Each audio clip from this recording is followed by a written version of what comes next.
Good evening, Whoa, sorry, that was very loud. Okay. Good evening, everybody. This is Kim Rill with the Hermiston Chamber of Commerce. Thank you for being here tonight for those that are local. Thank you to those viewers watching on YouTube. Welcome. We are going to get started here really shortly. I first just want to thank our sponsors. Thank you to the City of Hermiston for allowing us to use the Community Center tonight. It's a great facility and set up well for the COVID-19 restrictions. So we are thankful to that. The Hermiston School District, thank you for filming it for us live on our YouTube channel and setting us up so we are official with all the right equipment that makes this just a great experience for everybody watching. Thank you to KOHU and the Q, Angela, for being our moderator tonight, and to the city and to our citizens for participating, as well as all of our candidates this evening. So thank you all for being here. I wanted to let everybody know we do have a mask requirement while you're about the building. When you're in your seat, you are welcome to take it off. All of our candidates are socially distanced, as well as our audience members, so they can take them off when you're in your seat. But if you get up to use the restroom and move about during the intermission, we ask that you put those back on. Let's see. Thank you to Mayor Drotzman for being here tonight, and the City Manager Byron Smith, as well as Councilor Jackie Myers. Thank you all for being here. We appreciate the support of tonight's event. Reminder to our candidates, speak into the microphone. Our high-tech camera can only hear what you speak into the microphone. It blocks out all the other sound. So be sure to speak into it directly. If we have any issues, I'm sure our tech team will let us know, and we will be sure to move those microphones and make sure that we're speaking into them. Did I miss anything? Just first make sure that your mic is turned on. I don't think they were turned on ahead of time. Is mine working? Yours is working. Oh, excellent. Yep. Good. That's a good start to the evening then. Is it all mine? It's all yours. Thank you very much. Thank you. I also appreciate everybody being here tonight and joining us on YouTube. Let me start off by introducing our candidates for the Hermiston City Council for at-large positions. Nancy Peterson joining us, Doug Primer, incumbent, David McCarthy, also incumbent, Maria Duran, and of course Rod Harden, also incumbent. Thank you all for being here. Appreciate your time this evening. I just want to let everybody know what everybody up here already knows, and that's the guidelines for this evening. Everybody will get a 2-minute opening statement. Then each candidate will have 90 seconds to respond to a set of questions prepared by myself. None of the candidates have seen the questions before this evening. This forum is not a debate, and therefore there will be no interaction or debate among our candidates this evening. And then everybody will get a 2-minute closing statement going in reverse order. So we'll start first with Nancy and move down, and then Rod, you will start our 2-minute closing at the end this evening. Kimberly is going to be our timer for the evening and will ring the bell when your time is finished, and she tells me she'll give you kind of a 10-second heads up so you know to be wrapping up. And then when we finish the city council portion this evening, we'll take a short break so that we can reset and clean all of the equipment, and then we'll come back with the county commissioner portion of our evening. All right. Are we ready to get going, candidates? Yes, ma'am. Excellent. So Nancy, we're going to start with you and your 2-minute opening statement. Just one moment, please. Kimberly was ready for your 90 seconds, apparently, not your 2 minutes. All right, go ahead.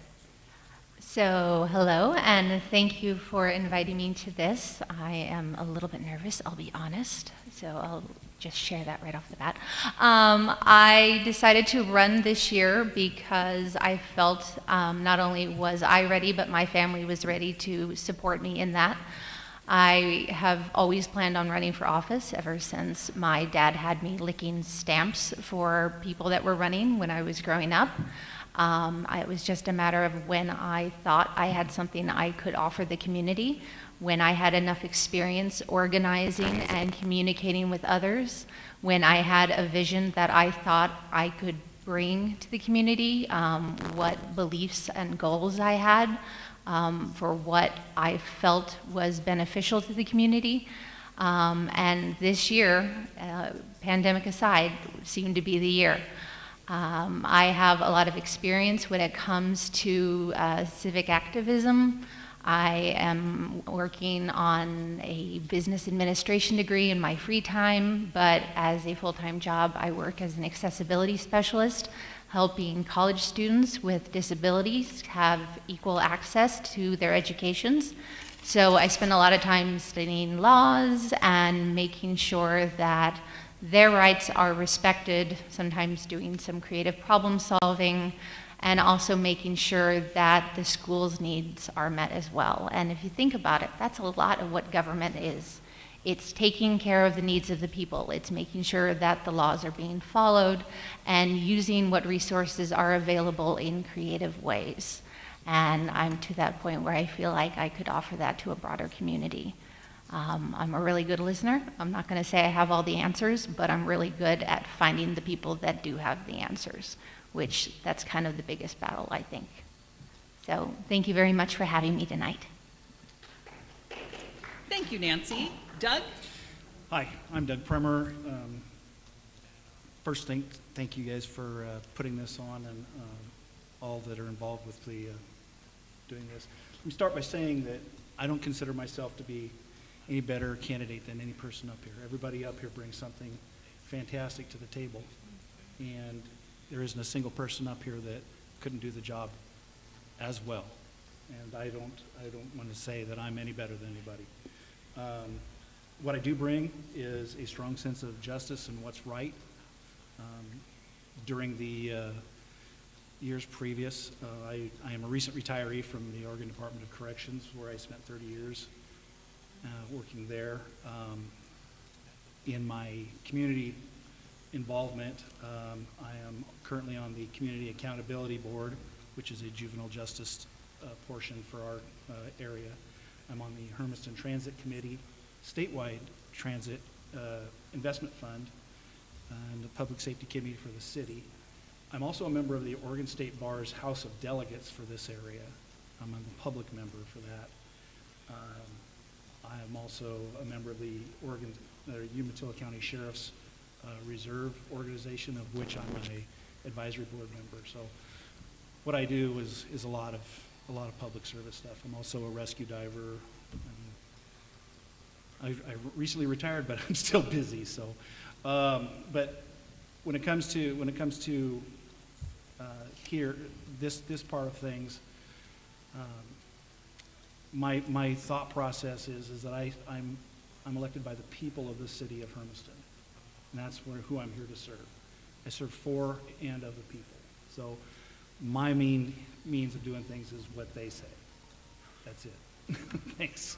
And I forgot to turn my phone. Thank you, Doug. David? Thank you, Angela.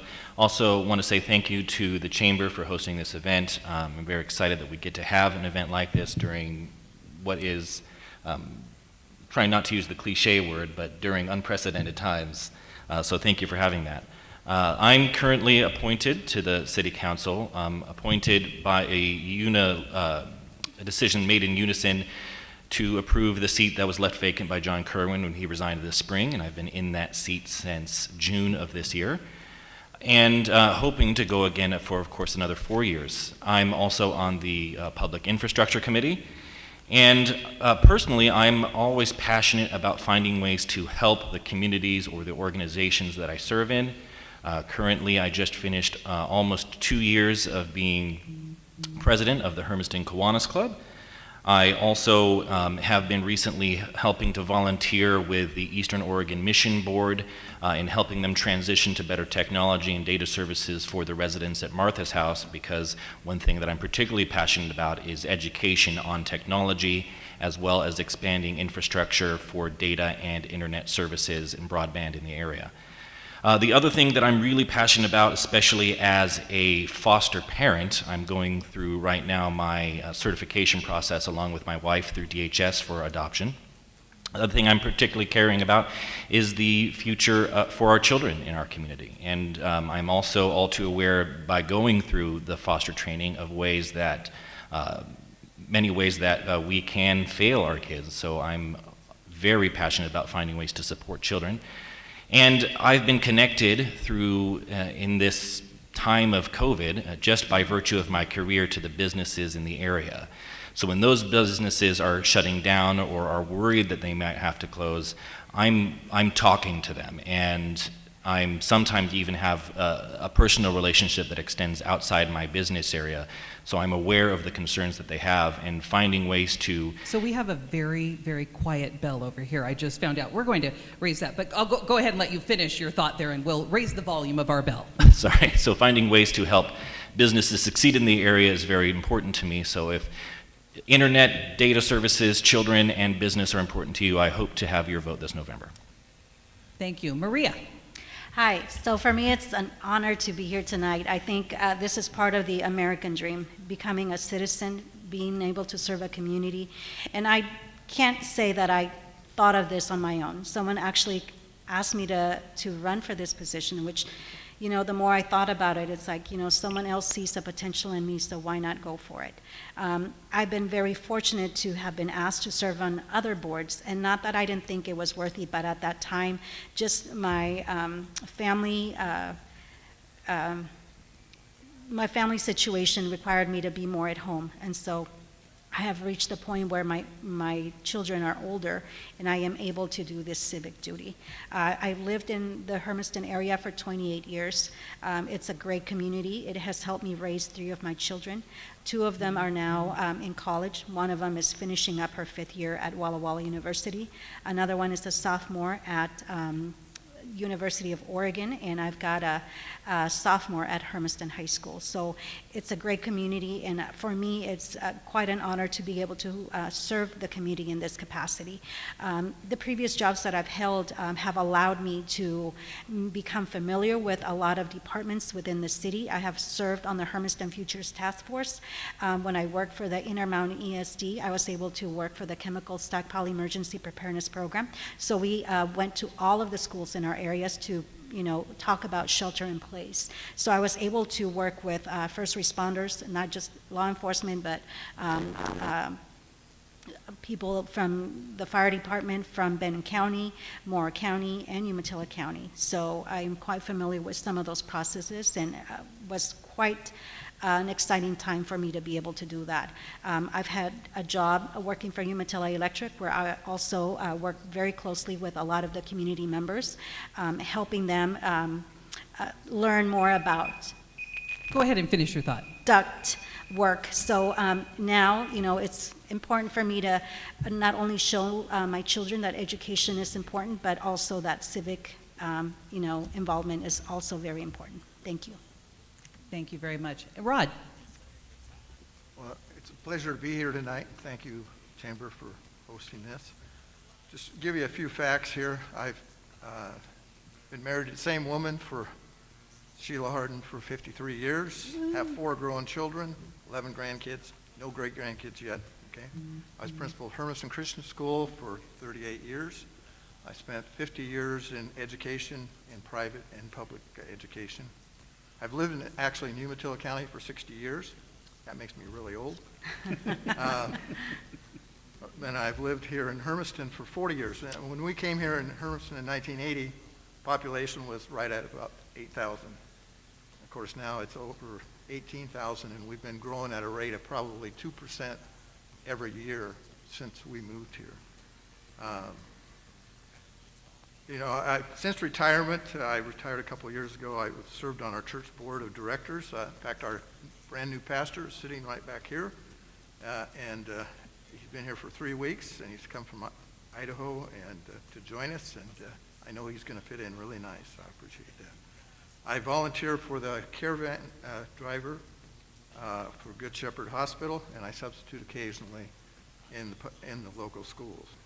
I've served on the council for the past 28 years, okay? And this is probably going to be my last hurrah, trust me, okay? Of course, I said that once before, and somebody said, no, you're not, okay?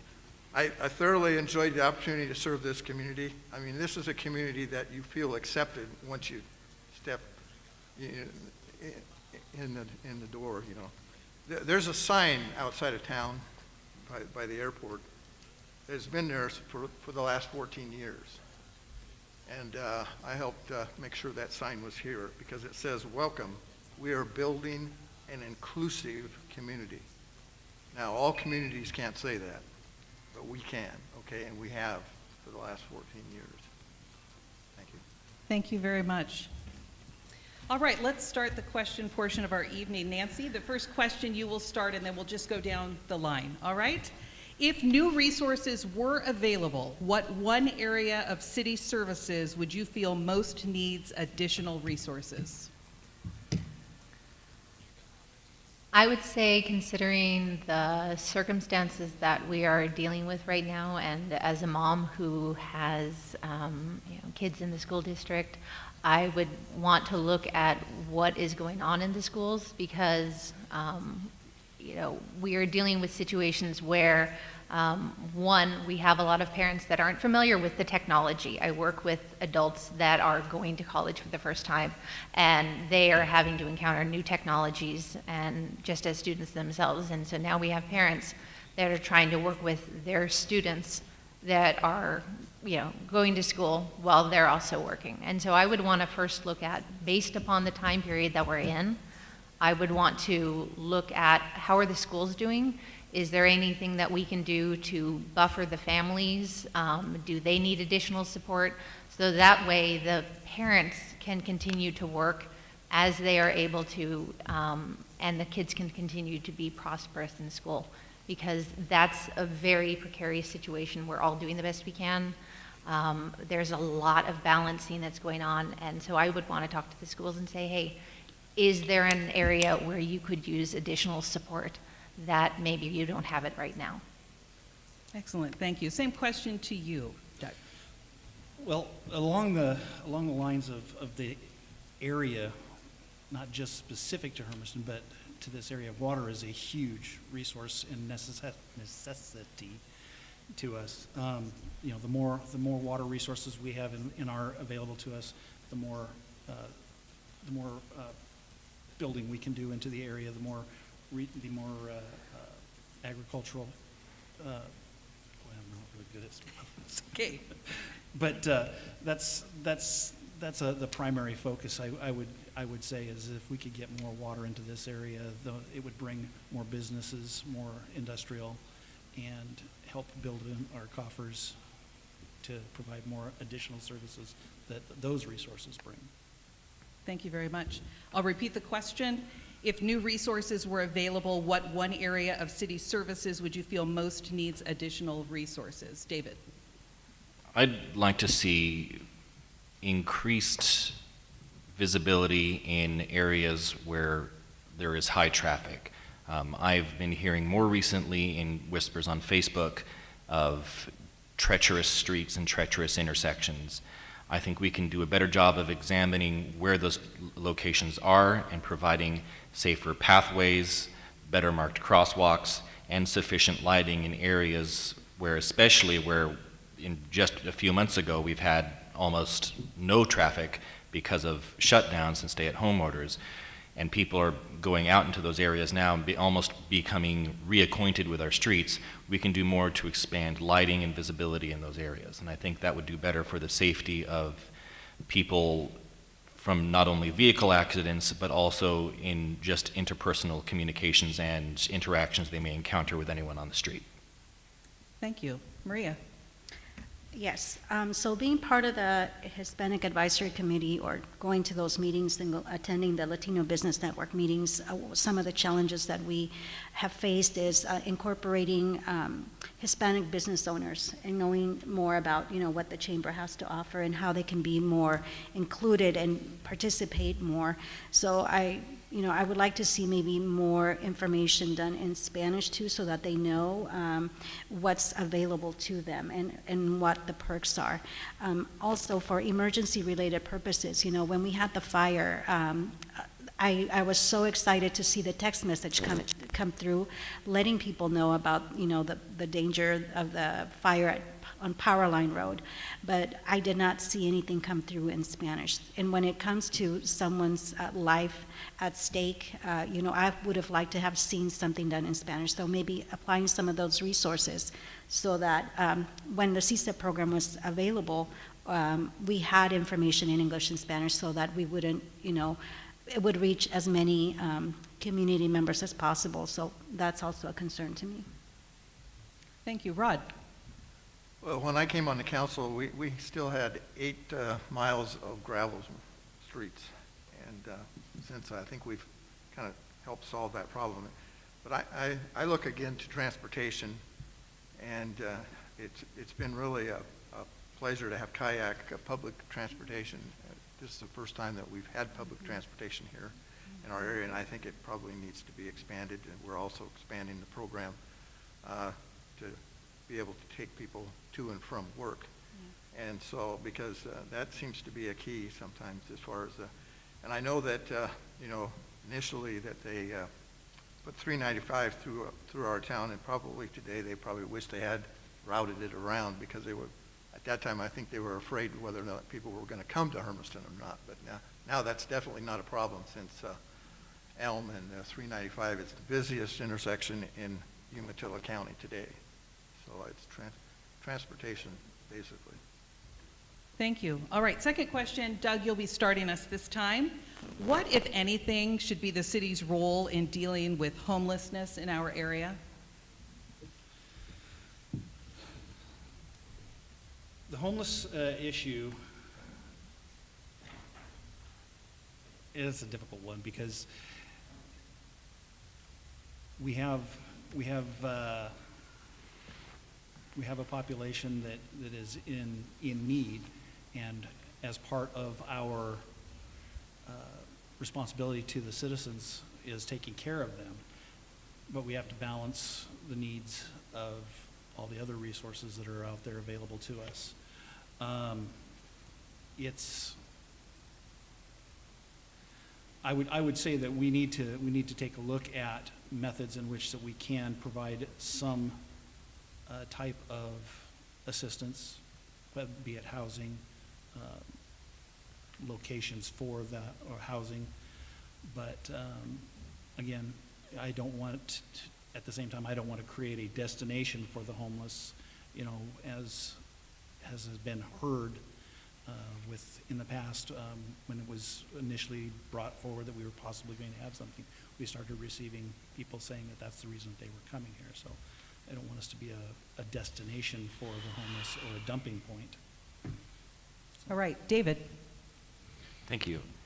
I think it's in the city's best interest to provide some location for the homeless population to reside and be safe and find ways to contribute back to society.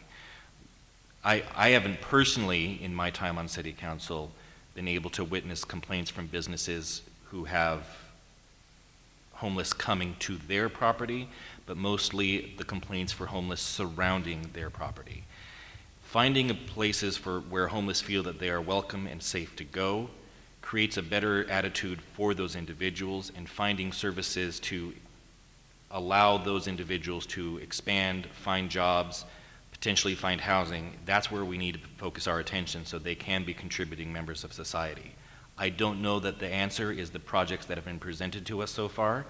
I don't even necessarily know that the council knows that that's the project so far. But I do think that, especially with the letters of support and the letters against projects like Stepping Stones, we need to be examining this more closely, since this is an issue that obviously people care about. We just need to come to a better consensus. Thank you. Maria, let me repeat the question again. What, if anything, should be the city's role in dealing with homelessness in our area?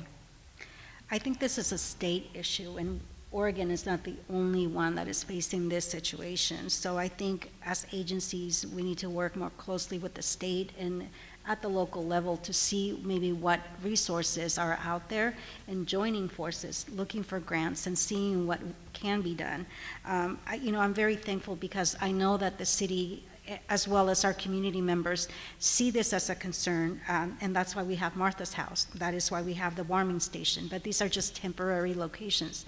I've volunteered at the warming station, where we see anywhere from 12 to 15 families at times. So I just think we need to bring our resources, pull our resources together to see how we can maximize, the monies to be able to help with the homelessness situation that we have in our area.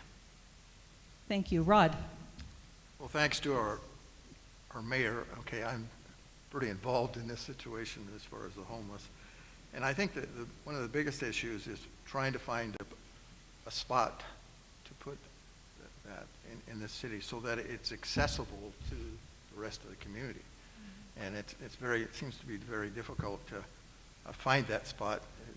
And so I think I also serve on the faith-based committee that was started several years ago by former Mayor Bob Severson. And so, I've noticed that the faith-based group is starting to step up more and more and putting some input into, because they deal with a lot of these kind of situations. You know, people stop at churches and ask for stuff if they're coming through or need a place to stay. So it definitely is a problem that's probably not going to be solved overnight, but it definitely, we need to have a solution. I know that I was surprised here not too long ago that they were, a lot of the homeless was actually at Mackenzie Park. And because we tried to have a meeting there and they showed up to the meeting. So, but anyhow, so it's something that does need a solution to, because it is a problem. So. Thank you. Nancy? So I think the first thing we need to do is stop talking about those homeless people, and we need to start talking about us. We need to personalize this, because we are all, if not those of us in here, but the people that we pass in the street are 1 or 2 paychecks away from being those people. And finding a job requires an address. Getting a bank account requires an address. Being able to get a job requires taking a shower. These are all very personal things, and the research has been done. It's already out there. We just have to bring it in, and we have to talk to the people that have done the research, and solutions can be found. You know, I wasn't part of those conversations when decisions were made, but I can tell you this. I spent 3 months homeless once. It wasn't fun. I was working 2 jobs at the time. So homeless is us. Homeless could be any of us. It could be the teenager in your classroom. That teenager is going to need to get to school the next day. If you make it too far away from school, then they're going to drop out. And now you have somebody who's another statistic. Thank you, Nancy. All right, the next question will go to David. What does the city need to do to keep itself in a good financial position? Thank you. We have done a lot of big projects, and I'm not sure, based on the time that I've had in city council, and I've only been in Hermiston for 4 years, what the outcome of those projects will be yet. I don't think anyone has any expectation on what the outcomes of those projects will be yet. I think in the future, as we find ways to expand the city services that we have and where we want to focus on improving the quality of life, we need to find low-risk, high-impact projects that can be done in a quick amount of time frame for very little money. And those kinds of things can include things like markings for bike lanes. Since Hermiston's not very walkable, perhaps we can include transportation for bicycles. And that's just one idea, but similar to going back to my earlier comment about expanding for crosswalks and better lighting, if we can improve the quality of life for citizens in Hermiston, we create a better attitude for our citizens, and that makes Hermiston a sweet place to live. Thank you. Maria? So, you know, when I served on the school board, a lot of the things that we decided on was based upon a strategic plan that the superintendent used to draw us all in. So I think having a strategic plan, having projects in mind, looking at what the most immediate needs are, collaborating with the rest of the city council members, informing the community of what those changes will be so that they are part of the decision-making process. And then, you know, making sure that those projects, you know, don't go above what you have budgeted for, but definitely being transparent so that your community members know the work and the challenges that you are facing. Thank you. Rod? Well, being a growing community, we've been most fortunate because there's some communities out there that aren't growing anymore. And it has helped us maybe do some things that we maybe wouldn't have been if we were stagnant. You know, livability is a key for all of us, okay? It's really important. I don't care what age you are, and so it's something that we need to focus on, because a lot of times livability, there may just be a few things that maybe just we need to tweak a little bit to improve on. And as we keep growing as a city, you know, and expand the services that we provide, there's going to be more and more demand on different areas. And so I think one of the great things that's happened is the trail that we now have that's helped improve it.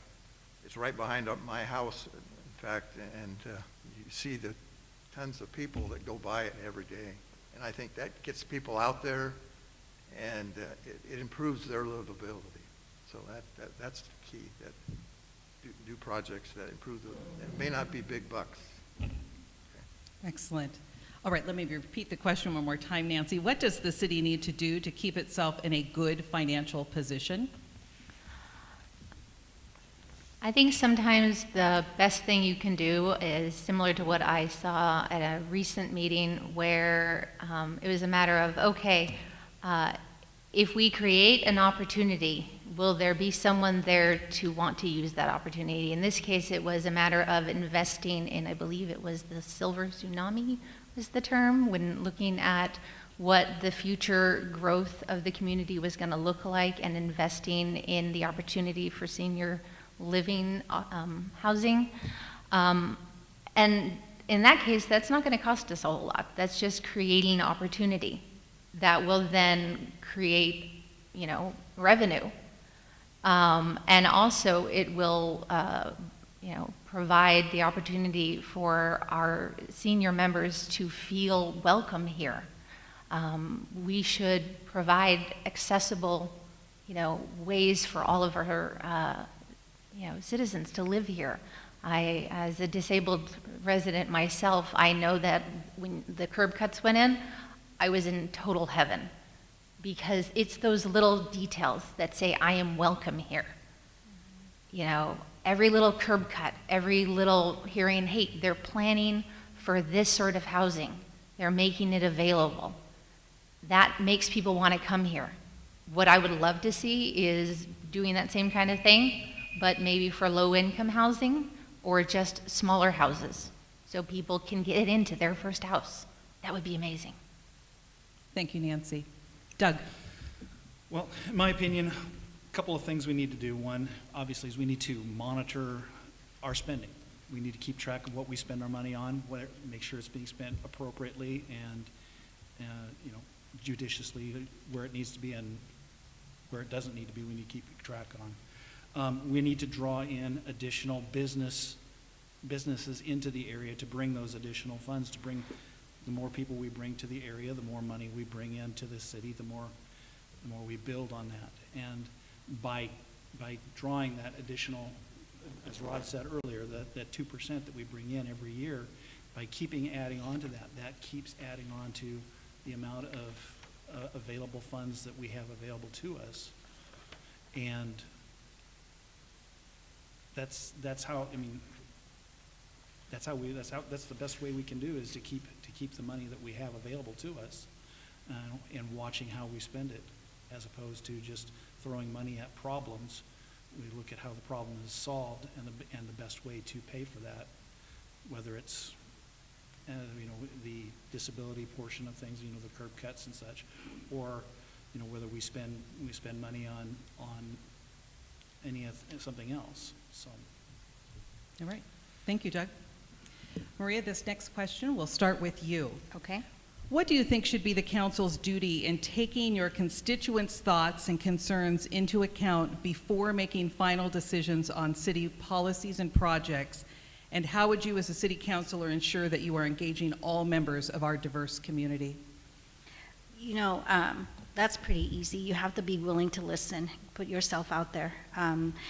A lot of the times you will run into people maybe at the store or when you least expect it but you have to be willing to listen to what their concerns are, bring it, to the rest of the council members. As an individual, I cannot make any promises because, policies are not made by one individual.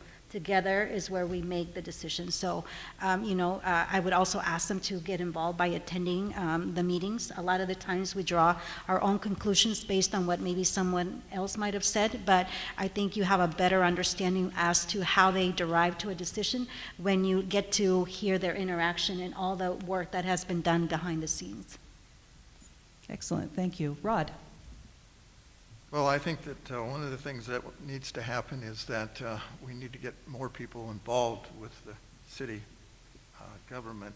Right now, we have like 16 vacancies for people to serve on, and I think the more people are involved with whether it's the budget committee, the library board, faith-based committee, EOTech, Parks and Rec, or recreational projects, the more they start understanding what's going on in the city and become informed citizens. And so I would just like to say my goal is to encourage people to get involved and that way, because a lot of times we're spending a lot of time tapping down rumors and stuff like this, so that it's important that people understand how the city works and how to best access to the city as we go down the road. Thank you. Nancy? So can you repeat the question Absolutely, so I can yes. make sure I answer it completely? You got it. Thank you. What do you think should be the council's duty in taking the constituents' thoughts and concerns into account before making final decisions on city policies and projects? And how would you as a city councilor ensure that you are engaging all members of our diverse community? Well, I think you have to go where the diversity is. And to do that, first you have to identify who your population is. If you only run ads on one radio station, the only people you're going to talk to are the people who like that type of music. Or in this case, if you only play, commercials on one TV station, the only people that you're going to talk to are the people who watch that one TV station. We have a very broad group in this city of all different languages and needs and cultures, and we need to make a pinpointed effort to go where they are and say, hey, be part of this conversation. There are different clubs, different groups out there, and sometimes going where they are and saying, we actually do want to hear from you. And they're not necessarily going to volunteer unless we go to them, because if they are used to being told that we're not interested, then they're not going to volunteer. So it means going to them and saying, we genuinely want to hear, here is our question. Will you share your opinion with us? And then once you've created that body of opinions and saying, this is a body of opinions that represent who Hermiston is, then you get together and you make your decisions based on what you have. But you have to go to them. Thank you, Nancy. Doug? First thing that we have to remember as city council members is that we serve the people. We serve them. We are not, a group of people that have no outside influence or outside opinions. We have to listen to what people have to say. We have to listen, we have to ask, we have to participate, we have to get people involved, getting people to come to the council sessions, standing up and saying what they think. If we don't listen to what they have to say, then we aren't accomplishing what we said we were going to do. One of my favorite sayings is that the world is run by those who show up. Okay? And so people here, you've shown up. You've shown an interest in making this a better city, and I applaud you guys for that. But that's the whole thing is that you've got to get people's opinions. You've got to hear what they have to say. If you don't listen, you're not going to be effective. Thank you, Doug. David? Thank you. I wish more people were coming to city council meetings. And I wish more people would pay attention particularly to work sessions and to committee meetings where a lot of the planning happens before we even get in front of a formal city council meeting. There's sometimes attitude that sometimes when city council votes unanimously, that they do so without very much discussion inside of a city council meeting, or that they do so without considering other factors. But what a lot of people don't realize is a lot of the work that goes into making that decision has been going on potentially for months or even years in advance to come to that point. So by the time that it's brought in front of a formal public hearing and the council is making their decision on that, we've had lots of work going into that in the past. So I would encourage the public, if there's an issue on the table that they're concerned about, to be coming earlier to those meetings, to be paying more attention to the public agendas that are released on our website, and to watching the streaming services that we have so that they can make their voices known if there's something that they don't agree with or they want to issue support or offer constructive criticism on. I'm not seeing a lot of that happening, and I wish there was more. Thank you. Thank you. All right, final question for the evening. Rod, what do you see as the biggest challenge facing the City of Hermiston over the next 5 years, and what would you do as a counselor to help facilitate a positive outcome?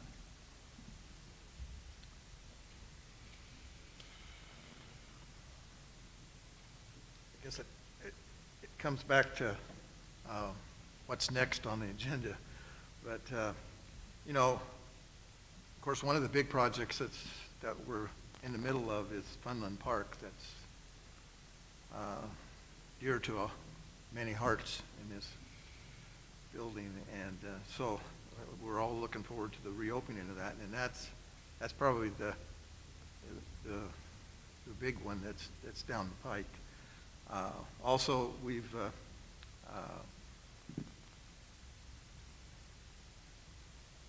have this money set aside for the skate park that we've talked about it for years and years and years, okay? And hopefully, if we can get one more grant, we should be able to move forward on it. So, and of course, here recently, we just approved an LID, which is a local improvement district that involved the Hermiston Industrial Park on the south end of town, which also included the port of Umatilla. And I think one of the things that has been happening is that we are working with all sorts of partners in whatever project we work on. And whether it's the county, whether it's the port, whatever it might be, or school district. And that's what makes things work and be successful on no matter what the size of the project is. Thank you. Nancy. So I think one of the biggest challenges is that we don't know what's going to happen next. And I think this year, above all years, has proven that. It's like you turn on the news and it's like, oh, now what? And I know I'm not the only one who's thinking that. It's like, yeah, okay, murder hornets, really? So in this case, I think one thing that we will need to continue is the optimism of the growth that is happening here. Because that's one thing that Hermiston has going for it in spades, is we have such optimism for our growth. I mean, you go down the streets and you can see that, yeah, we're in kind of a bit of a bind right now, but at the same time, we are doing pretty well. I mean, because we have such a strong community. So keeping that spirit of growth going and maintaining it by doing different projects, like what my hopefully future coworker down there mentioned, all of those wonderful little projects that we have going on, and being responsive to the community as it changes in time, because 5 years from now, the community is going to look different. So that is going to be the challenge, is maintaining that spirit and appreciation for the growth and what Hermiston means to its community members. Thank you. Doug. Change. Change is going to be the biggest challenge over the next 5 years. Things change constantly. We have no There's nothing that's going to be the same in 5 years. We're going to have we may have some of the same problems, but the change that occurs due to the COVID, the water rate, the current political structure of state and federal governments, all of those things are going to create change in the next 5 years, and how we deal with those changes is going to be really, it is going to be a challenge, because there's so much divisiveness in the community right now, and not ours hasn't been too bad. I mean, we have pluses and minuses, fors and against on everything, which is great. I mean, the more people talk, the more people will see other people's point of view, but we need to deal with that change, and as a counselor, that's listening to what people have to say and incorporating that into what we do and how we move forward is the only way to get anything accomplished.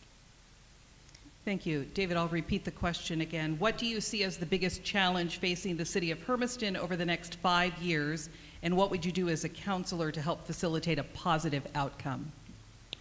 I think the biggest challenge immediately that will affect what happens over the next 5 years would be how we come out of whatever going back to normal looks like. I think one thing that shutdowns have taught us, and distance learning and Zoom meetings and live streaming have all taught us, is that we may have been very ill prepared for this, but we also didn't ever expect that it's something we would have to prepare for.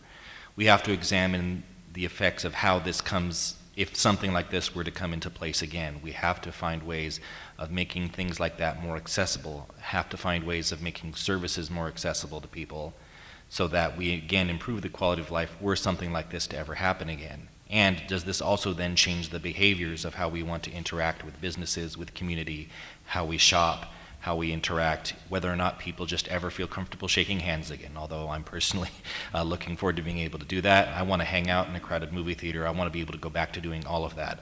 But we have to examine that this will change the attitudes of the people in our community, and we have to be able to be responsive to that. I'm going to encourage, again, those people who are sometimes dissatisfied with city council decisions to come to city council meetings or send letters addressing their concerns so that we can address those as they come up. Thank you. Maria? So some of the challenges that I see in the next 5 years would be growth, because that comes with challenges and opportunities. I see that Mr. Councilman Hardin mentioned transportation. With growth, maybe there could be an increase in crime. With that, maybe we may lose the feeling of the small community that we have. I also see an issue with homelessness, and also with the mental health issues that sometimes, as we have read articles that our law enforcement is facing when dealing with individuals. And so we also are looking at aging infrastructure, and as a result of that, some of our rates went up, our water rates went up. So those will be challenges that we will continue to face. And how one solution would be is looking to see what other cities, what other communities are doing that is working for them in these areas, so that we can implement them in our community, see how they could fit, their model could fit in our community. Thank you. All right, we've come to the portion where I quit asking questions and you get to do all the talking. So Rod, you have 2 minutes for a closing statement, please. Sorry, I keep forgetting to give our timer a little time to readjust. All right, go ahead. I know one of the things that the council did here recently was form a capital improvement plan to implement, to stay on top of our infrastructure needs. As we continue to expand as a city, many times some of that needs to be retooled, because we maybe didn't anticipate years ago that this was the direction we're going to move. So I think that's one thing that is down the pike.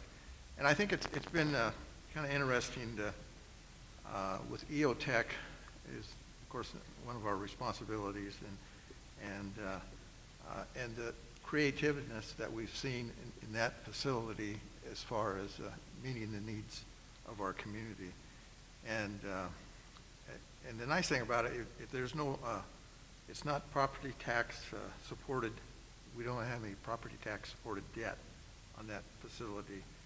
We basically use the transit room tax.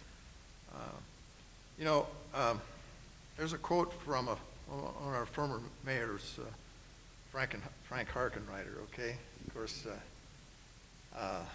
he said a lot of things, but he was our number one cheerleader, basically, of our community there for years and years. I think he served like 54 years, and don't worry, folks, that's not, I'm not going there, okay? But anyhow, so you can just rest assured. Because he made the statement, we are a can-do city. We are a can-do city. You know, it doesn't seem to make any difference if there's a need in the community. The community rallies around that need and meets it. You know, and I don't think I've ever seen another city like this one. And I'm very proud to be a part of this community.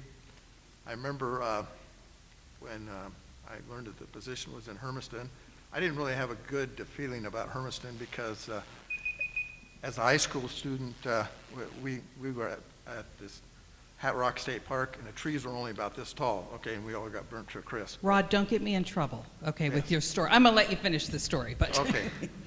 But anyhow, but you know, I have come to love this community and be a part of it because I felt that I needed to contribute, and that's how I got involved with City Council. And it's been a blessing to my life and my family. Thank you. Thank you very much. Maria?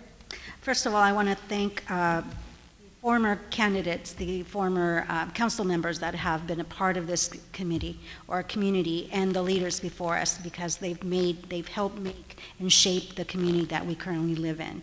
It's hard for me to boast about myself, but you know, I would like to say that if you are looking for a hardworking, I don't know why my mic keeps coming off and on, but if you're looking for a hardworking Latina, you know, I'm someone that is a servant leader with a positive attitude, willing to go the extra mile to represent all people. I have made it a family duty to support our community, and I look forward to serving this community that has helped me raise.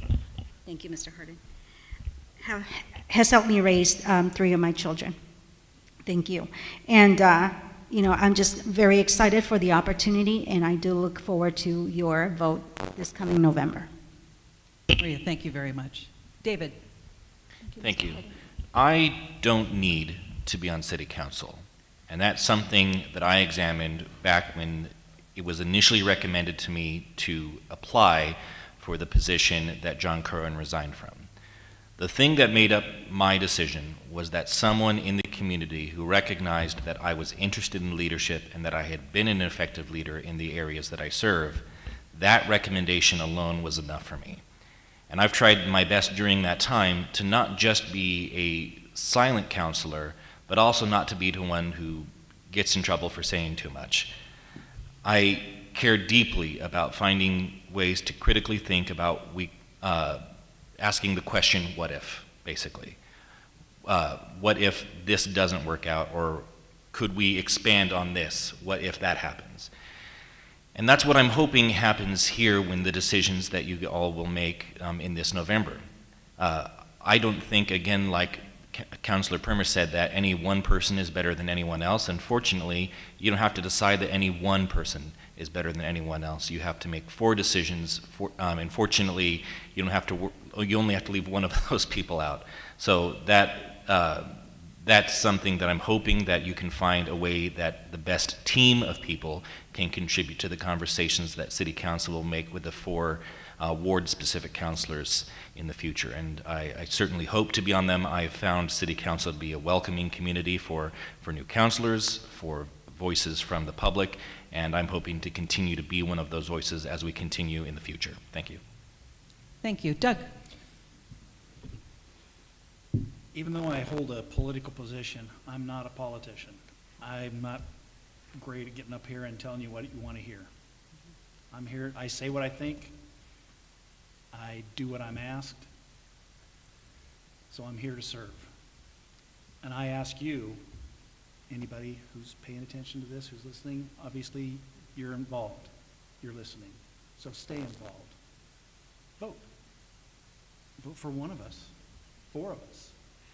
But pick somebody thoughtfully. Pick the persons that you think are going to best suit your needs, that are going to suit the needs of the city of Hermiston. If I'm one of them, I'll do my best to serve you to the best of my abilities. If I'm not, so be it. You pick 4 other good choices. But get out there and vote. Make the decision to get involved. Be involved. We have lots of opportunities within the city. Take advantage of those opportunities. Get in one of the committees. Volunteer. Help. That's what this community is all about, is helping one another. And that's what I've been trying to do, and I will continue to try to do so. Thanks. Thank you. And Nancy? So as I stated at the beginning, I always knew I was going to run for office eventually. And this year, I'll be honest, I was watching an episode of Parks and Rec, and it was the episode when Leslie Knope decided to run. And we all looked at each other in the living room and were like, all right, let's do this. And so now I'm here. And I knew I would be here eventually, but this year we all decided that, okay, let's make this happen. With the goal being that we wanted to bring diversity and leadership and an opportunity to find voices in the community forward, to make it personal, to reach out and listen. I have been a lot of you. I have been the single mom. I have put myself through college. I have worked 6 part-time jobs at one time. Boy, were my taxes hard to do that year. I am an insatiable learner. I'm currently working on my 4th college degree just for the fun of it. And it's in business administration because I like numbers too. So, should I get elected, that's not going to stop. I will continue to be an insatiable learner, and I will continue to listen, primarily to you. And then I will bring those voices here and do my best to honor what it is you gave me the job for. Thank you very much. Well, let's give everybody a hand, please. I feel incredibly fortunate to live in a community where this many people would willingly run for office and serve. I don't know, maybe you all didn't get the note. This is an unpaid position. So, I mean, you're giving a lot of yourselves, and that says a lot, and you did an excellent job tonight. So thank you all for being here. We're going to take a short break and get set up for the county commissioner portion of our evening.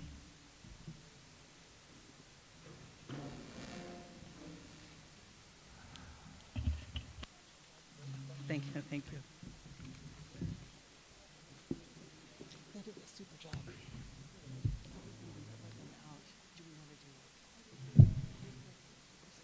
If we wanted to do like this one where David's at and then where Brad is at, Yeah, I think that's a great idea. that way That's a they're great idea. placed one out Yeah. and have their space. Super. Okay, perfect. Oh, and I can help wherever as well. I'm gonna take her mic out. That's what I'm saying.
Right, everybody in person here tonight, we'll invite you back to your seats.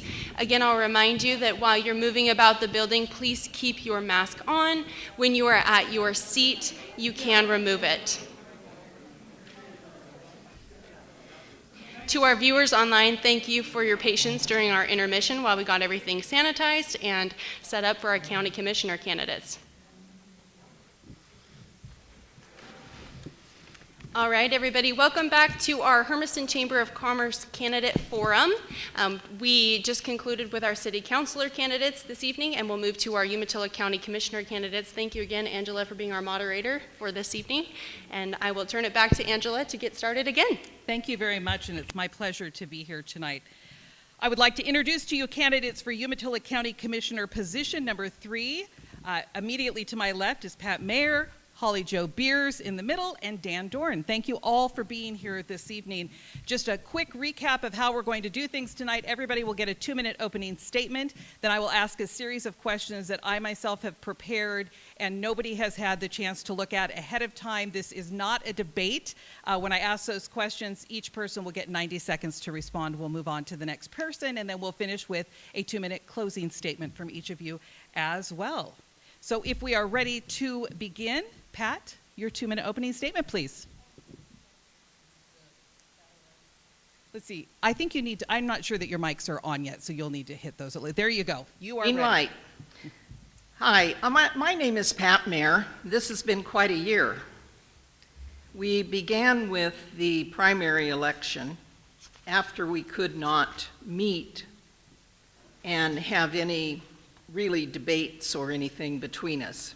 I was fortunate enough to finish 3rd in that primary election, and so I've decided to run as a write-in candidate. I know how hard it is to run as a write-in candidate because you have to be able to spell my name. So for all of you here, that is spelled M-A-I-E-R, M-A-I-E-R, M-A-I-E-R. The reason that I ran for the county commissioner position was not that I need the job. I do not. I am a businesswoman first. I own a small construction company. We do a lot of underground work. We most recently in the city of Hermiston completed the Panda Inn. We didn't do the actual building structure. But we did all of the groundwork for that site. Every day takes leadership.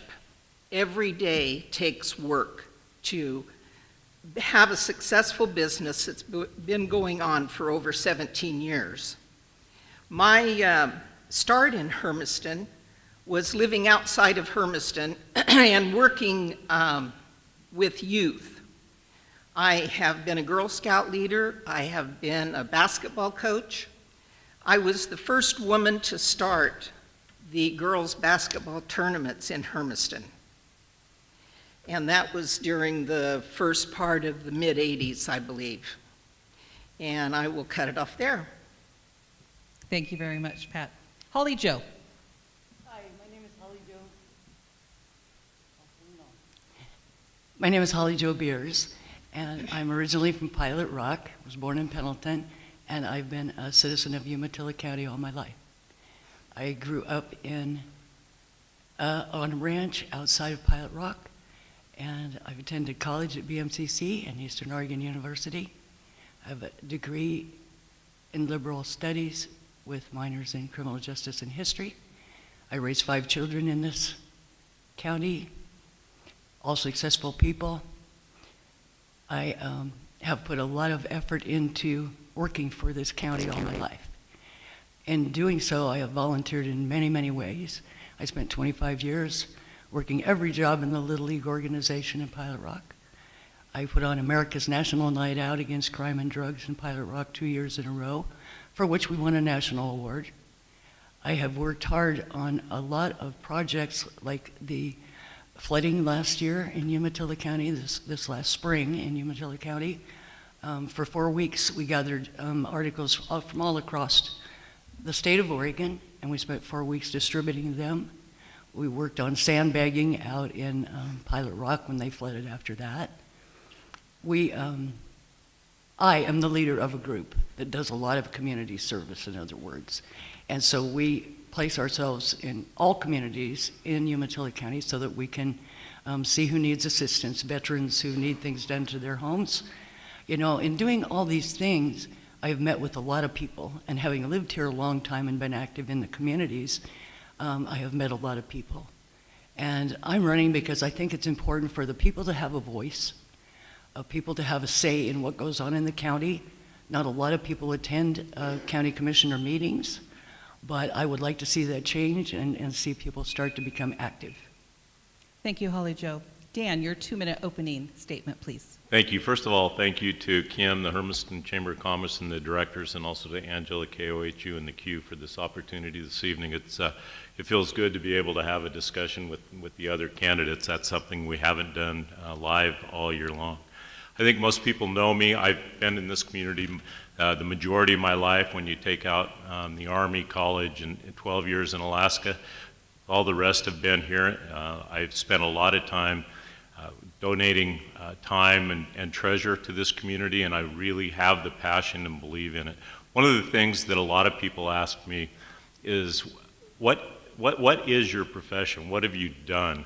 Not to get into details with companies and those type of things, but I've spent 16 years as VP of Sales, 16 years as VP of Operations and Administration, 7 years of business development, acquisitions, and mergers. And for the last 2.5 years, I've been part of a divestiture.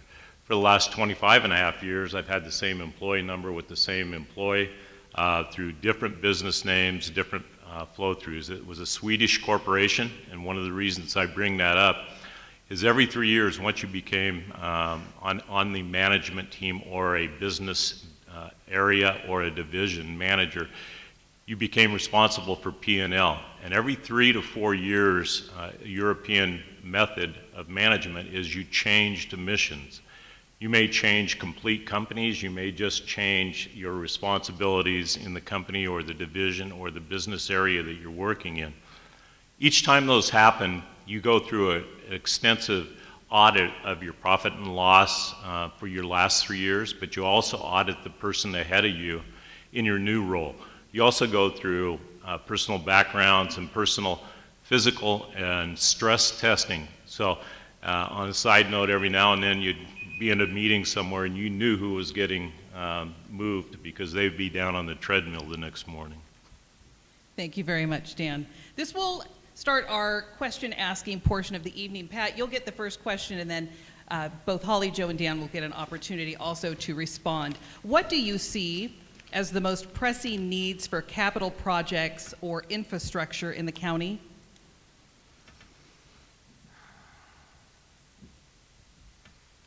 The biggest issue that I see right now for capital needs in the county is to fight the COVID. We have many citizens that were injured because the county did not get out, nor the city, and let our Hispanic groups know that they needed to take care of themselves. I have multiple family groups that are on the more serious side of the COVID than we Caucasians. And it is very important to me that we meet the needs of these people as well as everybody else. The other item that we need to correct is that we must stop the flooding that is happening. We must work in our streams. This morning I was on with Department of State Lands because I am spearheading a program at Ukiah for Camas Creek. And this will be a citizens group handling all of the Camas Creek funding. We're self-funded to enhance the stream. Thank you. Thank you, Pat. Holly Jo, what do you see as the most pressing needs for capital projects or infrastructure in the county? Well, I think there are several things that we can look at. One of them is what has happened with this COVID has really had an impact on small businesses, especially in this county. And I think we need to work on ways to help them get back on their feet so they might be productive again, because they're important to the economy of the county and important to the people. I also think that we need to take better care of roads in the county in a lot of places. And I think that one of the other things that Pat mentioned too is the flooding. The flooding was really, really bad this year, and I think that we need to look at those issues on the streams and stuff and be more prepared maybe for the next time that it happens. The same way with COVID. We need to be more prepared in a lot of ways and set some funds aside maybe for emergencies. Thank you. And Dan? Talking capital expenditures, our foundational issues in Umatilla County right now are roads and infrastructure. And I think it really comes to a collaboration with not just Hermiston, but all the other 12 cities in the Umatilla County. We have we cannot forget that agriculture is a driver of Umatilla County economic base. And we can't forget that we have farm to market roads, we have market to industry roads, and we have industry back to market roads throughout Umatilla County. This trip report shows that I-84 and I-82 has as much daily traffic as any spot on I-5 from Seattle to San Diego, at I-82 and I-84.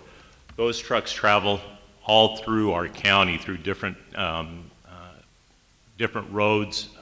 The county itself has lots of county right-of-way roads that are not dedicated county roads. And we have to figure out how those are going to become usable. And it is going to take money, but it's really going to boil down to a collaboration of setting priorities with all 12 cities of Umatilla County and what their needs are and how to address them. Thank you. The next question will go first to Holly Jo. As a couple of you did mention COVID, I'd like to know, how do you feel the county has done in handling the COVID-19 pandemic, and would you be doing anything differently?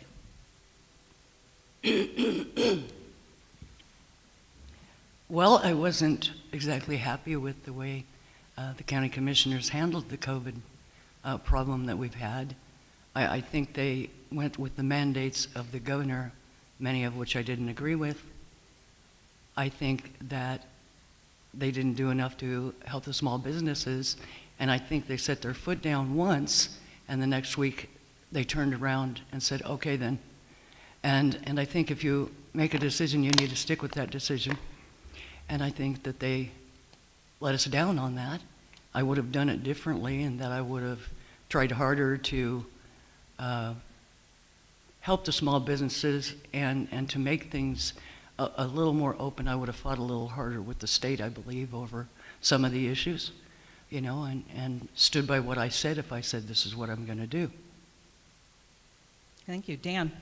I cannot second guess because I wasn't in those chairs. I wasn't part of the private discussions with the state and with the governor's office. So I'm not going to second guess the commissioners on how they got to where they are. I began traveling again almost 8 weeks ago. And the chaotic nature of COVID and the responses throughout the country, there is no solid line to follow. And I think that each state was governed with their own regulations, and I think that to some degree that may have caused more confusion. I would like to have seen the governors get together a little bit more. But beyond that, again, I don't want to talk about what the commissioners did. One of the things that I would like to have seen is a little bit of more early communication.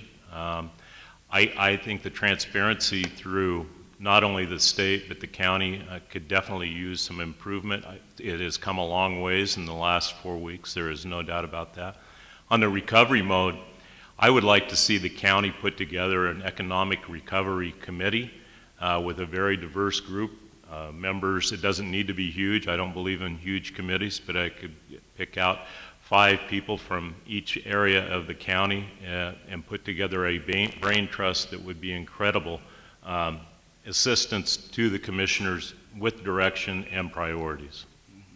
Thank you. And Pat, how do you feel the county's done in handling the COVID-19 pandemic, and would you be doing anything differently? Well, I think the county followed the state mandate right down the list. And yes, I do believe I would have done something differently. I think we lacked the leadership that we needed. And in that leadership, what we needed at the time was we needed multi-language. We needed Spanish. We needed Mexican dialects. We needed, because we did depend so highly on agriculture in this area, that they failed those people that always went to work. They went to work, and we could see that from the numbers of who had COVID. And that's what we needed to stop. We needed to fund those people for staying home. We needed to pay them so that, because they're here on visas, they needed a method to earn their living. And we should have had grants to handle that. We should have had helped them, and we did not. We turned our heads. And I believe the leadership was wrong. Thank you. Dan, next question is for you. Are county land use regulations and permitting processes doing enough to assure the public interest, or are they too onerous? They're both. The land use planning, I actually sat down with Bob Walder for a couple of hours. He's the land use planner, the director of land use planning in Umatilla County. And as I did with all the other directors in Umatilla County, I sat down with him and had a very long discussion on land use planning, and we really focused a lot of it on the economic development and the cost of homes and the cost of land ownership in Umatilla County and how it's skyrocketed even in the last 7 years. There is some things in motion now challenging some of the land use planning laws, not only in the county but in the state. We come down underneath a fairly heavy hand from the state when it comes to land use laws. We fall in an area, especially when you talk about valuable farmland and who identifies valuable farmland and how that definition is rolled out. It creates a lot of confusion, but it also creates a lot of roadblocks to very obvious and very simplistic economic development and solutions to housing development that gets swept to the side because of those hurdles. I'm not an activist, but I am an advocate, and Bob Walders and I talked about how it takes a voice in the state, and I have very personal and very workable relationships with all of our legislators and other legislators throughout the state, and I think that's what it's going to take, is a voice that can be heard. Thank you. Pat? Would you repeat the question? Absolutely. Are county land use regulations and permitting processes doing enough to assure the public interest, or are they too onerous? I think they're too onerous, because I think that I live in the county. I think I'm the only one of the candidates that actually live in the county outside of a city. And I see every day that things that we could do better as a county, and the land use is one of those. We have areas of circles that are great. They're wasted space because the circles don't go out there. So there's a lot of things that we could do with the land if the citizens had a voice in land use planning, and I don't think they do enough. Thank you. Holly Jo? I agree. I don't think the citizens have enough voice in land use planning. I think it is like Dan said, it is an onerous situation with that. I think there is a lot of wasted land that's not being put to use that is beneficial to the most people in the county. And I think we need to change that. I also work with a lot of state legislators and have been to Salem many times working on different issues, testifying before the legislature, and I actually hold rallies on the steps down there for some of the things I believe in. And I just think the citizens need to have more of a say in everything. All right, Pat, next question for you. Should any part of the county budget be shielded from cuts, and if so, which area?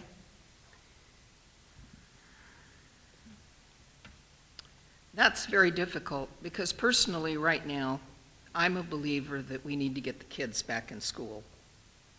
And if we have to withhold school taxes to make that happen, I think we should be doing that. It's a proven fact that the children are probably the safest ones as far as COVID is concerned.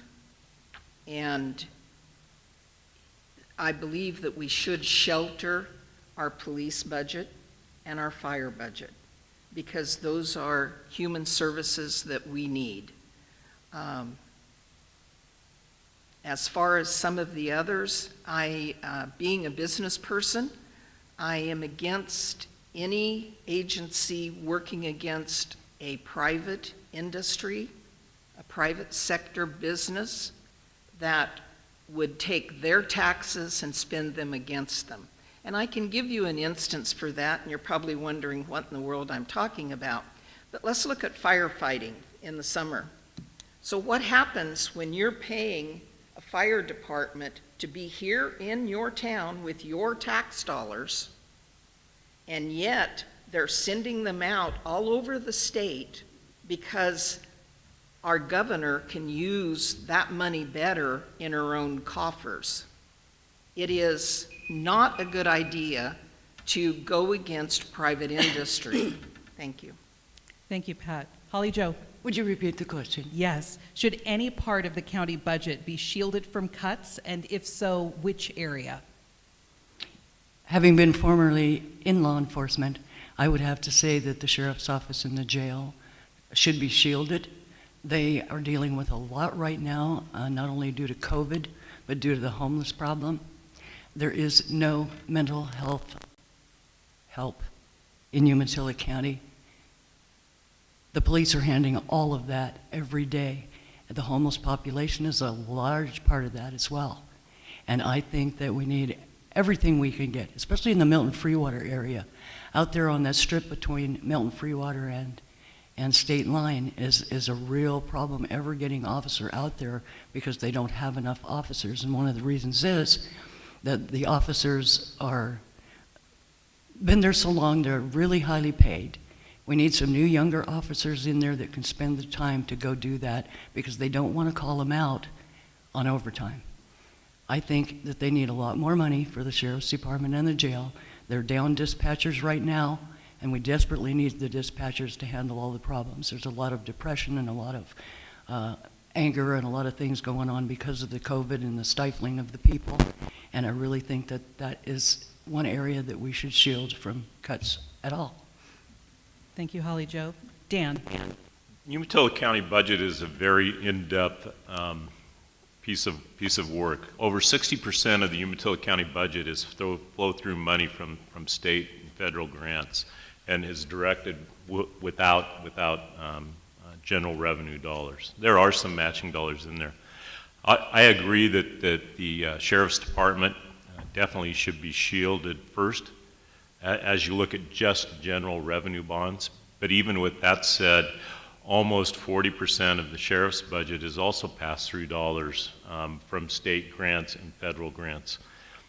It's a very good question, and I'm glad it was asked today because there's two things that I think that we need to really shield right now that come through both CARES Act, county funds, and then state funds that aren't CARES Act, and that's the Umatilla County Health Department right now.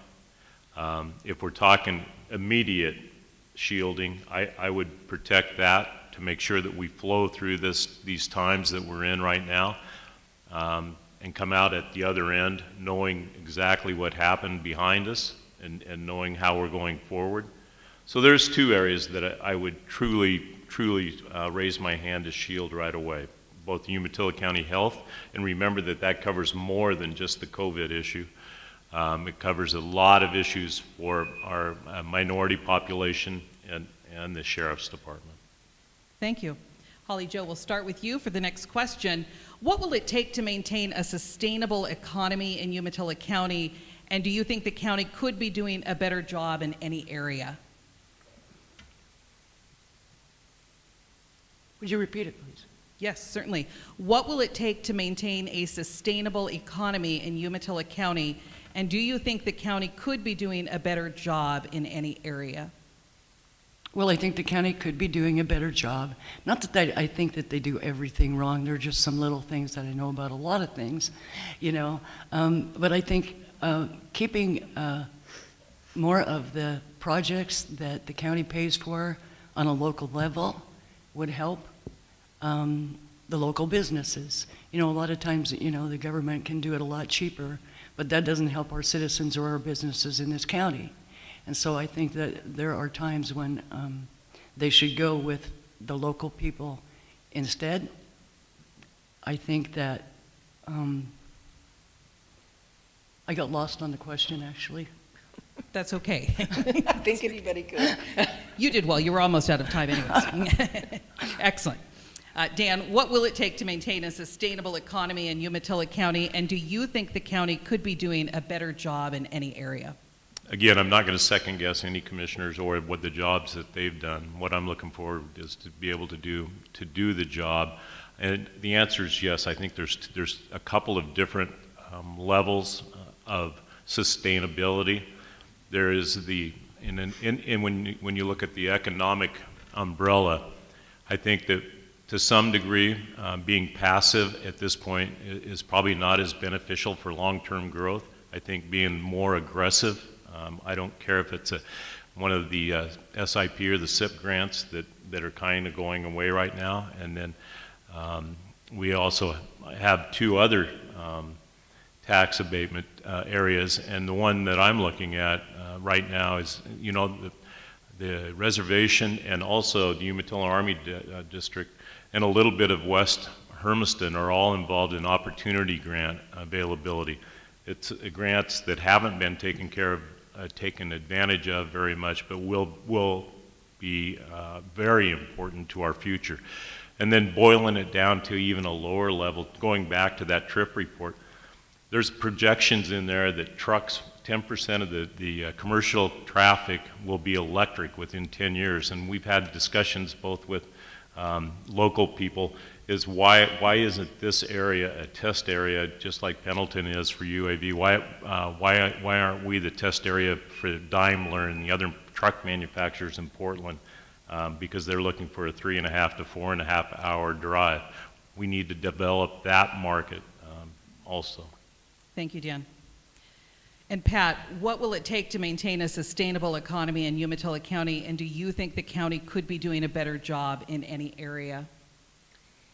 The sustainable economy is a huge question, and I think I heard Doug mention that earlier in the counselor position, and that was change. What is going to happen? Are we going to open back up totally?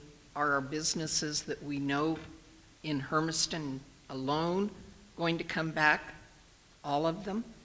What about the county? The county is there to spend your tax dollars. Everybody needs to remember that very simple fact. That is why county management is there, is to manage the tax dollars that you give them. I think probably that there's a few changes I would make in it, but other than that, I think that John and George have been doing a pretty good job with managing the money. I don't believe in getting monies in and not paying debt, though, and that is one area that I would stop right away. The PERS debt is huge. We need to stop the PERS debt. We need to pay it off. That's what I'm saying. I'm not saying stop PERS. I said I want to stop the debt because they owe back PERS, and I'd like to get that cleaned up. Use any extra money they get from Amazon or whatever, wherever they get it, but we need to clean those debts up. We need to be debt-free. Thank you. Thank you, Pat. All right, our next question goes to Dan. On August 5th, our county commissioners passed a resolution titled Stance Against Racism, Discrimination, and Social Injustices in Umatilla County. First, do you see systemic racism in our county? And if you're elected, what will you do to ensure that the county is hearing from all parts of our diverse communities?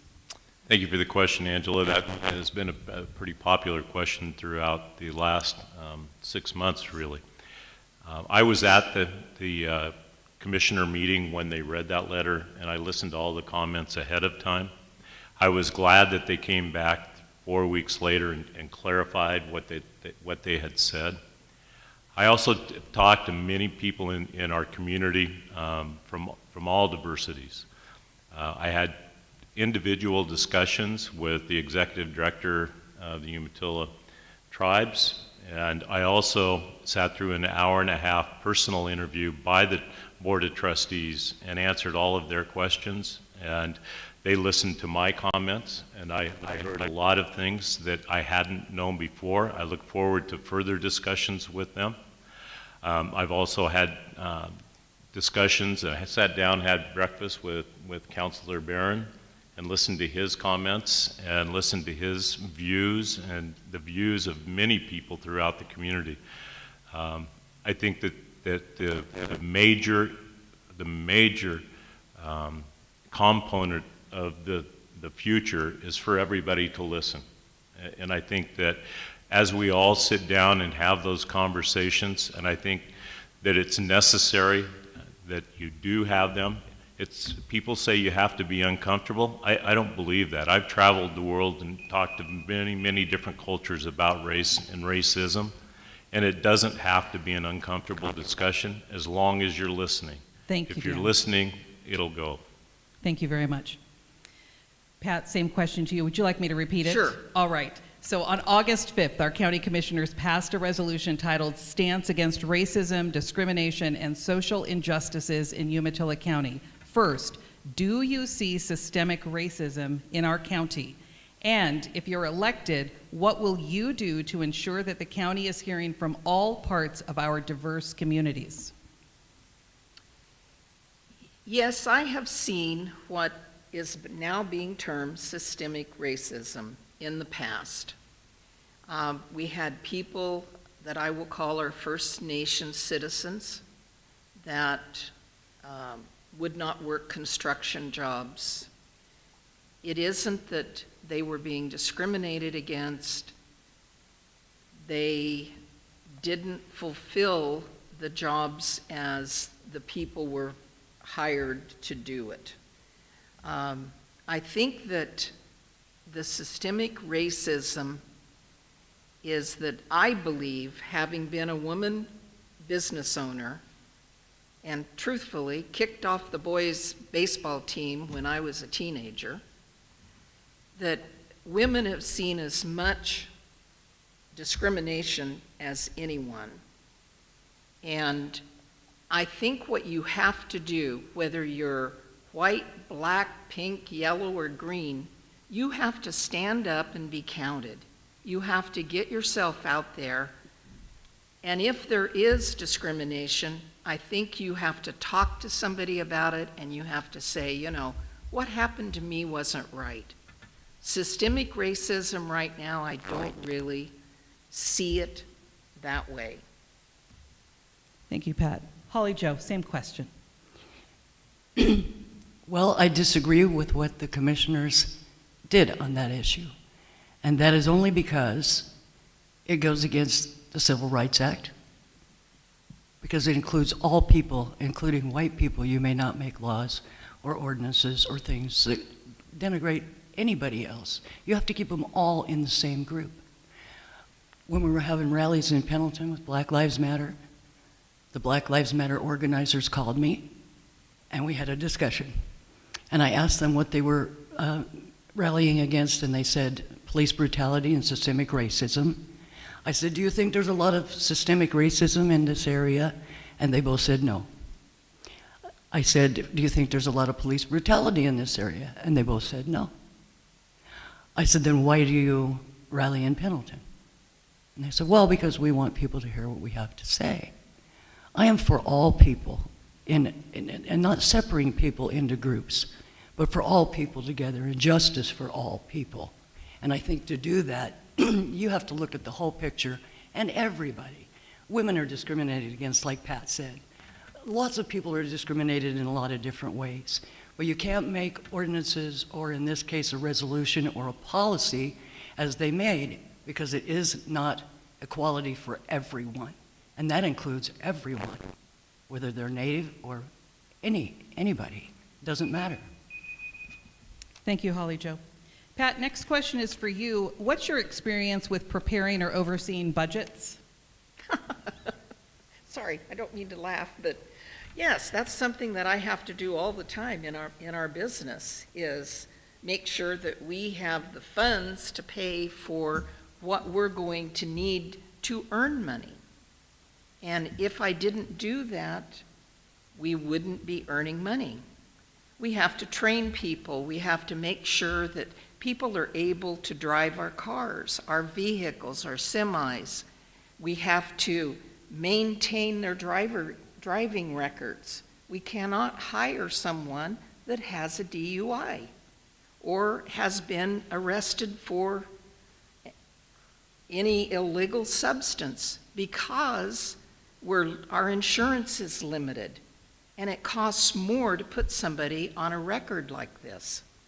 So yes, there's a lot of factors that go into running a business, and I'm sure that anybody here that runs the city business will understand what I'm saying. It is hard. It is very hard. And there are times that you have to go at the bank and you have to say, hey, I haven't got these funds in yet, and I need them to pay the bills. And I've never had a problem with them. And I'm sure with the county, it's budgeting their money. Make sure that the money's coming in, and everything will be fine. Thank you, Holly Jo. What is your experience with preparing or overseeing budgets? My experience with budgets is I have owned 2 small newspapers in this county, one in Ukiah, Oregon, and one in Pilot Rock, Oregon, and I had to budget every part of it. I did every part of the newspaper. I was the editor, I laid it out on the paper, I did everything, and I also ran the people that sold advertising for me. A lot of times, you get a month where not enough is coming in as to what opposed is going out, and so you have to be pretty creative in budgeting so that you can make it for the rest of the year. Especially working in small businesses like that, the variables are great. And so I've had a lot of experience getting those 2 newspapers off the ground and running them successfully for quite a while. Thank you. Dan, same question. Thank you, Angela. As far as budgets go, on the corporate side, I've had P&L responsibilities for up to $143 million budgets. Now, with a publicly traded company, you also have to be able to answer all of the questions on an SEC level and be able to answer all of the GL levels on a group level. With the county, I've actually been very involved with the county's budget over the years. As the president of the Umatilla County Fair Board for 3 years, I actually had to go through the full budget, the full budget presentation process for Umatilla County, and understand all of the GL and the line items that we presented, but also how those interacted with the rest of the county. One of the good news right now is meeting with Robert Paul. The county is actually in the process of updating their software and their financial reporting methods. The software that they use now actually isn't even supported because it's so old. So that's a 2-phased answer to your question. I do have extensive P&L and GL experience, and I also have gone through with the director of budgets at Umatilla County and looked at their system, and he's had to explain that to me and the process and the movement forward that they're going through. Thank you. Holly Jo, what do you think is an appropriate ratio of local government employees to constituents? A proper ratio between government employees and their constituents. Yes. I've never thought about a ratio, in those 2 categories before, but I would say I don't know what I would say the ratio might be, but I think that they definitely should have enough people to cover the population in the different areas that they have to deal with in government. And I'm not sure that a ratio is necessary. All right, thank you. Dan? With 80,000 people and about 365 employees, I'm not sure that a ratio on a general level would be applicable, but I think that a ratio at a department level may be applicable and may be a good analytic number to gauge budgets with. But I still think that when the rubber meets the road is, are they getting results? Is it customer service? Are the constituents, are the people of Umatilla County getting served as their expectations would want? Or are they lacking? Is it a place that we could fill a hole? I would hate to do anything on a ratio basis. I would rather do it on a success or did we do it right level. Pat, Say it again, please. you got it. What do you think is an appropriate ratio of local government employees to constituents? I'm taking it that you mean the county government, not what our tax dollars pay. You may take it however you like and answer it Okay. however you would like. That is very hard to get a ratio because actually your tax dollars pay for the schools, they pay for the fires, they pay for the sheriff's office. It's a very difficult, in my mind, to get an exact ratio. I think that with the county alone, speaking of who the road maintenance, the other entities of the county, the judges and everything else, I do know that their ratio has not been quite right because I've talked with several of the state police and they're having a great deal of problems getting judges that will hear game issues and everything else. And I know that they're wanting to see more judges. So I think that there are some needs there that aren't being met. Thank you. Thank you, Pat. This will be my final question for the evening before your closing statements, and it will go to you, Dan. Do you feel county taxes are currently too high, about right, or too low? I always feel taxes are too high. But I also think that we are getting some incredible services out of the county. The basis of those taxes is always property tax based, and that's another issue that I think collaboration between the cities and the county to address some of these issues that have been hanging out because of very, very harsh and onerous legislation in past years have made it very incredibly tough, very tough, not only on the cities but the counties.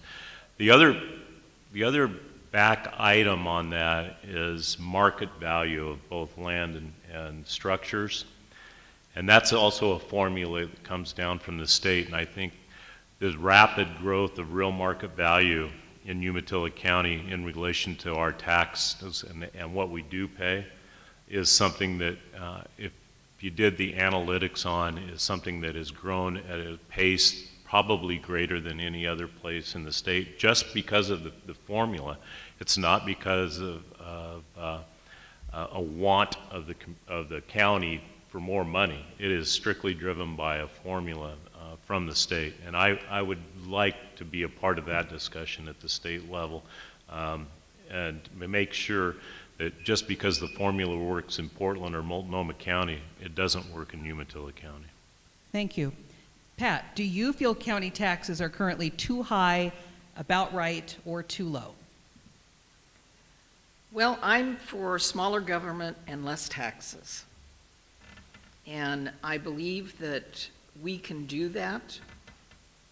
But when you see your property values, and I'll give you an example on the city proper Hermiston property values.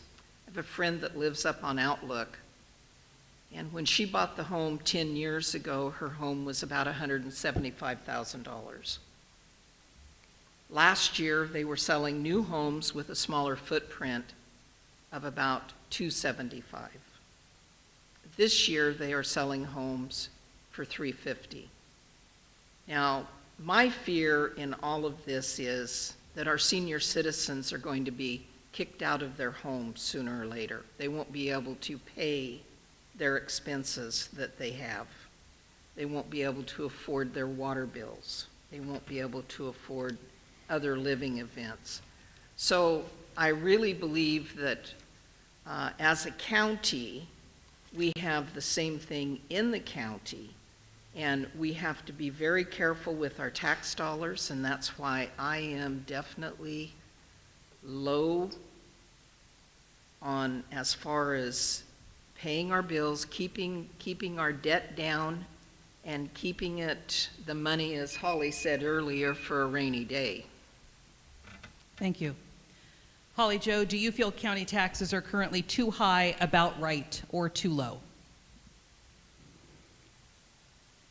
I think all taxes are too high right now. The state taxes are getting extremely out of hand. People are not going to be able to handle some of these things that are coming up that they're trying to get passed. And I think that we have to be very careful in Umatilla County about overloading the citizenry with what they're already going to do to us. So I think we are going to have to be a little more careful and perhaps see about some tax breaks or something in order to even it out in the tax processes that are going on in Oregon. I think they're too high. I am also for limited government, and they are out of line. Thank you, Holly Jo. I have lots of other questions I'd like to ask, but I'd like to also be respectful of everyone's time, so we'll end it with questions there. And Dan, you're going to get to start our 2-minute closing statements as soon as Kimberly tells me you get to start. Thank you, Angela. Kimberly says go. First of all, thank you again, Kim, the Chamber, and the directors, and Angela, KOHU and the Q. And first time around, I was very remiss in not thanking the Hermiston School District for the amazing job they've done streaming this and other projects throughout the year. So real quickly, I'm the biggest optimist out there, and I get accused of being over-optimistic, overconfident of this county, my passion for this county, and what our future holds.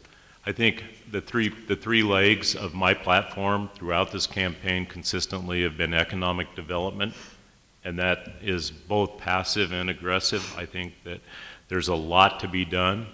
The next is our transportation and our infrastructure. Our physical assets of the Umatilla County are our transportation. Our major assets are our roads, our highways, and how we protect those and expand those is going to be the foundation and the pivot point of how Umatilla County moves forward throughout the next 5 years and beyond. And the transportation itself is going to be so much different by the end of 4 years than it is right now. It's going to be not gradual as it moves forward. And the third leg is a more livable county. And that includes everything from safety, but to one of the most important things to me is a skilled workforce. And I think the county does have a big hand in the ability to blow into the sails of a skilled workforce, partnering with other cities, the community college, the high schools, and others.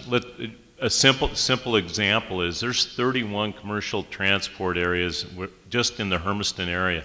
One of the fastest growing jobs in this town is truck drivers, and those are $60,000 to $100,000 a year jobs. And how do we make those transition yards of the commercial trucking industry into transloading yards where there's actual Again, long-term Dan, don't jobs. get me in trouble tonight. Thank you. Thank you so much. I do appreciate it. Holly Jo. Well, in closing, I would like to say thank you for having me here. I really appreciate the opportunity. It's been wonderful. I really appreciate it. I will tell you that I am a constitutionalist, and as such, I believe in the Constitution as the supreme law of the land. I don't think that the Bill of Rights can be infringed upon. I stand up many, many times. In the last 5, 6 years, I have done a lot of rallies at a lot of different speaking engagements, and a lot of time in Salem, fighting for gun rights, fighting against big government, fighting against some of the laws that they're trying to implement. And I want you to know that I base it all on my knowledge of the Constitution. I study it, and I belong to a group of people that we do study the Constitution a lot, and we demand that the people be allowed to do what they are allowed to do by the Constitution. As such, I'll tell you that I will always honor the Constitution if I'm elected to this position. And I want you to know that I will always tell you the truth. It may not be popular, but I'll tell you the truth. It's the way I see it and the way I've studied the issues. And I want you to know that I fight for everybody's rights, everybody in this county. And I don't care who you are, everybody to me is the same. I don't believe in backdoor deals. I don't believe in being a yes man. I will tell you how it is. And I might have made some statements tonight that were a little contrary to your beliefs, but that is my belief system, and that is what I will tell you. I won't lie to you to your face. I really would like to have this job because I think that Umatilla County needs someone to speak for the people. You know, not different entities, not different things, but what do the people want? What do we need in this county? I really believe that the people should have that voice. And I want to be the voice of Umatilla County. I want to help people to be the best they can be and grow exponentially in this county and make us very, very successful. And so I would ask that you vote for me if you want somebody that will speak for you. Thank you, Holly Jo. And Pat? Yes, thank you. Many of you do not know me, so I would like to give you a little history that I wasn't able to give you in the first 2 minutes. My husband Joe and I have been married for 49 years this December. We have a daughter and 2 grandchildren. The granddaughter is working towards her CNA, and the grandson is a senior at Nikki Alway this year. I stand on the issues of Umatilla County. I have strong negotiation skills. I bring accounting experience. I've been to school for accounting and budgeting. I show sound judgment, and if I didn't, I couldn't stay in business for 17 years. I have worked for various industries in my background before starting a business of our own. I have worked for Koch Engineering at Wichita, Kansas. I have worked for natural gas companies. I have worked for Cessna, Beach Aircraft. So there's a lot of things that I've done that I would bring to the job that a lot of people don't have. And with my background, I do feel that even though I am a write-in candidate, I am your best choice. I believe that I would do the best job out there, and the reason that I would do the best job is that I want to work for the people. That is what I'm here for. I want to make sure that our children have somebody to look up to. And I believe a lot of when I worked with kids, most of those kids turned out pretty darn well. And I think that that is very important for us, that we all look to our children to become better citizens, teach them that there is a right path and a wrong way. I thank you. Thank you very much. Please, let's give everybody a hand.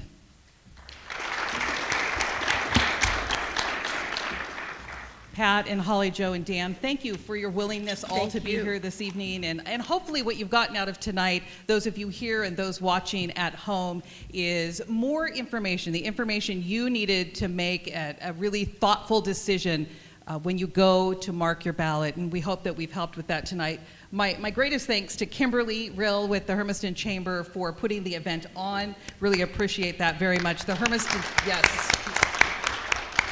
The Hermiston School District for making sure that people at home could watch this evening, and also for our attendees here and at home. We appreciate you tuning in tonight and showing up tonight to participate. It is your vote, and we hope that this has helped you make that decision. Thank you all, and travel safely. Thank you, Angela.